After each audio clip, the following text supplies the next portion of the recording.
Hello students, আমি Sajal Das. Physics class by Sajal sir চ্যানেলে সবাইকে স্বাগত।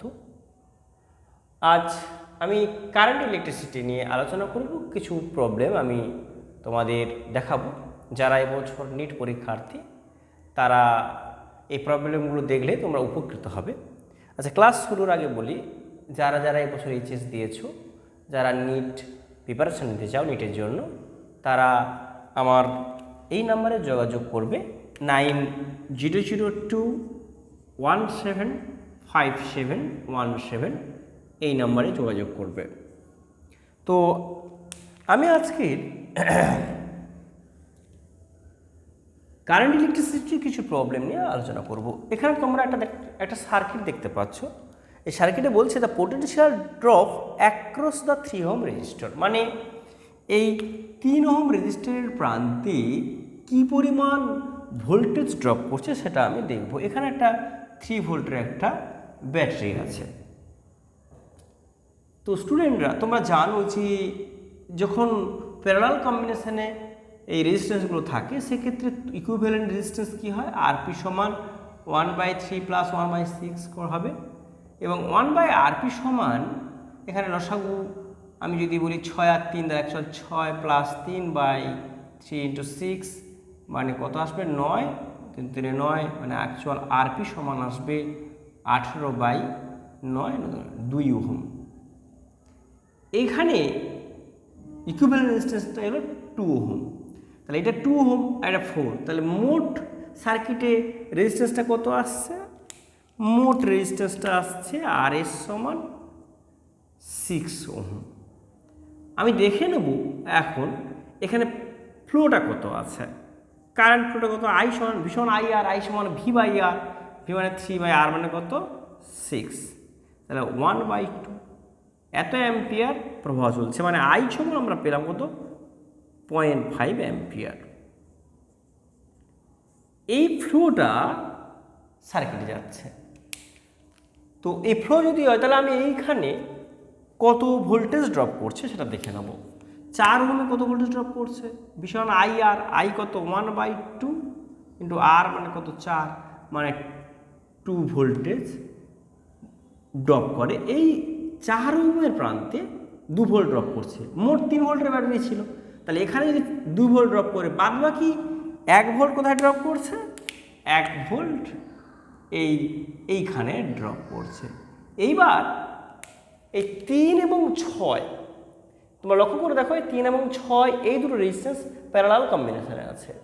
আর আমরা জানি প্যারালাল কম্বিনেশনে থাকলে দুটোর ক্ষেত্রে, দুটো হোক তিনটে হোক যাই থাকুক না কেন, রেজিস্ট্যান্স তাদের প্রান্তে একই ভোল্টেজ ড্রপ করবে। অতএব এই 3 ওহমেও 1 ভোল্ট ড্রপ করবে এবং 6 ওহমেও 1 ভোল্ট ড্রপ করবে। এখানে অপশান ছিল, অপশান এতে ছিল 1 ভোল্ট, বিতে ছিল 1.5 ভোল্ট, সিতে ছিল 2 ভোল্ট আর ডিতে ছিল 3 ভোল্ট। সুতরাং এই একের অপশানটা, এর অপশানটা ঠিক হবে, 1 ভোল্ট ড্রপ করছে। তো তোমরা যখন এইভাবে কোথাও ভোল্টেজ কত পরিমাণ ড্রপ করছে রেজিস্ট্যান্সের প্রান্তে যারা বের করবে, তখন তোমরা ইকুইভ্যালেন্ট রেজিস্ট্যান্সটা এইভাবে বের করে নিয়ে তোমরা সার্কিটের ফ্লোটা বের করে নেবে। এইবার আমি তোমাদের একটা প্রবলেম দেখাবো।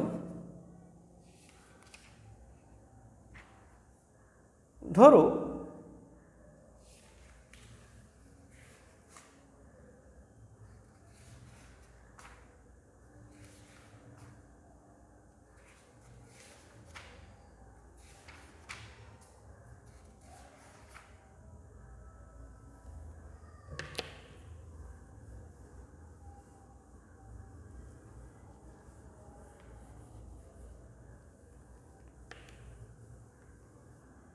এরকম একটা সার্কিট আছে, এরকম একটা সার্কিট আছে।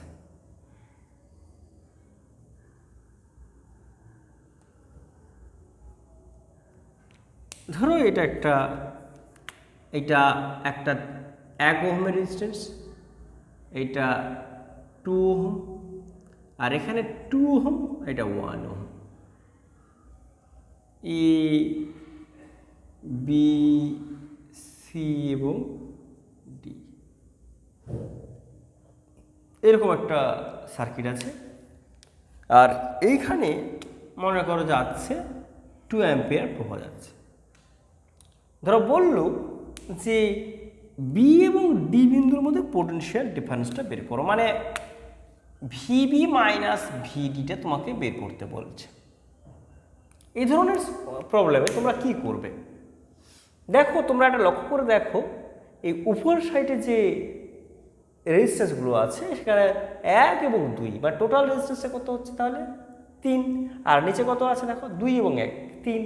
তাহলে উপরে রেজিস্ট্যান্স যা আছে, ইকুইভ্যালেন্ট রেজিস্ট্যান্স যা আছে, নিচে তাই আছে। তাহলে এখান থেকে যে 2 অ্যাম্পিয়ার প্রবাহটা আসে, সেই প্রবাহটা এসে এইখানে সমান অংশে ডিভাইড হবে। অর্থাৎ এই দিকে যদি 1 অ্যাম্পিয়ার যায়, তাহলে এই দিকেও 1 অ্যাম্পিয়ার ফ্লো হচ্ছে।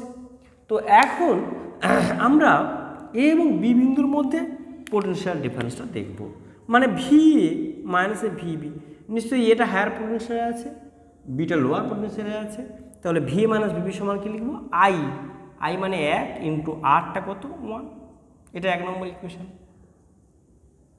অনুরূপভাবে আমি লিখতে পারি আবার ভি ই মাইনাস ভিডি সমান 2 ইন্টু 1 ওহমের সূত্র অনুযায়ী। এটাকে আমরা 2 নম্বর ইকুয়েশন লিখতে পারি।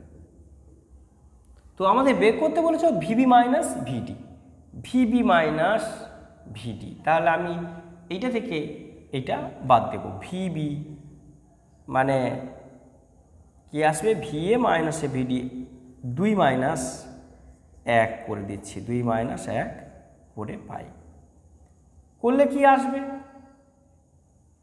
ভিএ মাইনাস এ ভিডি মাইনাস ভিএ মাইনাস ভিবি সমান 2 মাইনাস 1।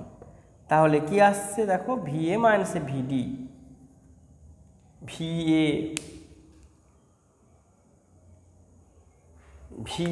আমরা এটা ভিএ ভি কেটে যাবে, তাহলে অতএব আমরা পাচ্ছি কি? ভিবি মাইনাস ভিডি সমান 1 ভোল্ট। এই ধরনের অঙ্কগুলো পরীক্ষায় দেয়, ভীষণ ভালো অঙ্ক। তোমরা এটা দেখে নেবে যে ইকুইভ্যালেন্ট রেজিস্ট্যান্সটা দেখে নেবে দুটোর ক্ষেত্রে কিভাবে আছে, সেই অনুযায়ী যদি সমান থাকে তাহলে প্রভাবটা এসে এখানে সমান ভাগে বিভাজিত হবে। এইভাবে প্রবলেমগুলো করবে। আরও কিছু প্রবলেম আমরা দেখতে পারি। হ্যাঁ,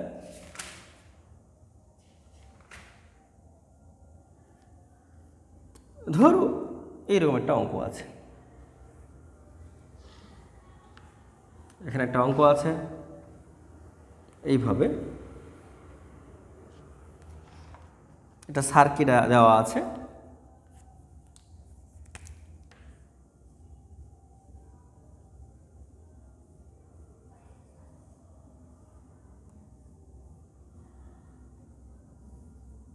এরকম সার্কিট দেওয়া আছে, মাঝখানে একটা 5 ওহমের রেজিস্ট্যান্স আছে, আর এখানে 10 ভোল্টের ব্যাটারি, এখানে একটা 10 ভোল্টের ব্যাটারি আছে।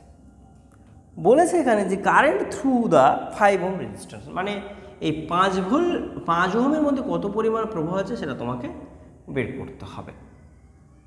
তো এইটাকে আমি যদি এই সার্কিটটাকে এইভাবে আমি আঁকি, তাহলে সমস্যা কিছু নেই। এরকম করে দেখো যে এই রেজিস্ট্যান্সটাকে আমি বাইরে যদি তুলে আনি, বাইরে থেকে তুলে আনবো এইভাবে,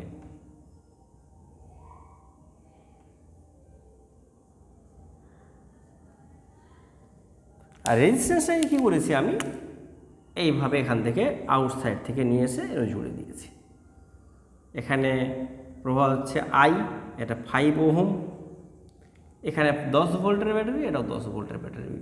তো এখানে কত পরিমাণ ভোল্টেজ ড্রপ করবে? যেহেতু দুটো ব্যাটারির ভোল্টেজ সেম, তাহলে এখানে কি 10 ভোল্টই কাজ করবে। তাহলে 10 ভোল্ট যদি হয়, তাহলে এই 5 ওহমের প্রান্তে কত পোটেনশিয়াল ডিফারেন্স কাজ করছে? 10 ভোল্ট। তাহলে ভি সমান আই আর, আই সমান ভি বাই আর, 10/5 মানে 2 অ্যাম্পিয়ার।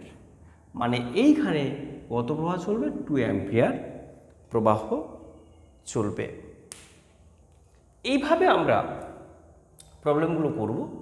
যারা এবছর নিট পরীক্ষার্থী তাদের প্রত্যেককে বলবো যে তোমরা প্রত্যেকটা থিওরির লাস্ট যে ফিগারগুলো আছে খুব ভালো করে করবে, এবং একটা কথা বলি যে থিওরিগুলো খুব খুঁটিয়ে করবে। কোশ্চেন খুব একটা কঠিন হয় না, হবেও না, কিন্তু একটা কথা বলি যে লাস্ট ফিগার যদি তোমার ঠিকঠাক মনে না থাকে তাহলে তুমি পরীক্ষার সময় ওই 1 মিনিটের মধ্যে পড়াটা খুবই চাপ হয়ে যাবে। তাই প্রত্যেক লাস্ট ফিগারগুলো ভীষণ ভীষণ ভালোভাবে প্র্যাকটিসে রাখবে। হ্যাঁ, তো আজ আমার ক্লাস এই পর্যন্ত। পরবর্তী ভিডিওতে আমি পরবর্তী ক্লাসগুলো করব এবং আরও অনেক প্রবলেম করব।